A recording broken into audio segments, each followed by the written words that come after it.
কাজ আছে, ইনকাম আছে, পকেটে টাকা আছে, আনন্দে আছে সবাই। আজকে বন্দুক ধরার লোক পাচ্ছিল না, কারণ সবার হাতে কাজ ছিল।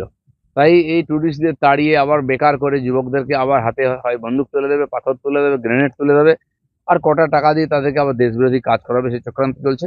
আমার মনে হয় যে ধরনের প্রতিক্রিয়া দেশ জুড়ে দুনিয়া জুড়ে হয়েছে, এটা ওখানকার কয়েকজন বিচ্ছিন্নতাবাদী নেতা বা কয়েকজন জঙ্গি এটা পারবে না। সরকার আছে, সরকারের সঙ্গে পুরো দেশ আছে।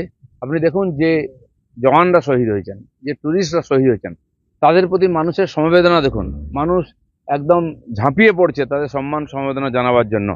এবং দেশ সত্য সরকার তো আছেই। আমার মনে হয় যেমন আমরা দেশের মধ্যে এর বিরুদ্ধে লড়ছি, একতা দেখাচ্ছি, ঠিক সরকারও যেমন সার্জিক্যাল স্ট্রাইক করেছিল বা এই ধরনের কিছু ঘটনা করবে। মোদী সরকারের উপরে, মোদীজির উপরে ভরসা রাখা উচিত মানুষের। ঘটনা দুর্ঘটনা হয়েই গেছে, ব্যথিত আমরা, এই পরিবারের সঙ্গে আছি। যে মানুষগুলি চলে গেল তাদের আত্মার শান্তি কামনা করব ঠিকই, কিন্তু এই সংকটের সময় দেশের অস্তিত্ব, একতা, সুরক্ষার জন্য একসঙ্গে আমরা লড়ব।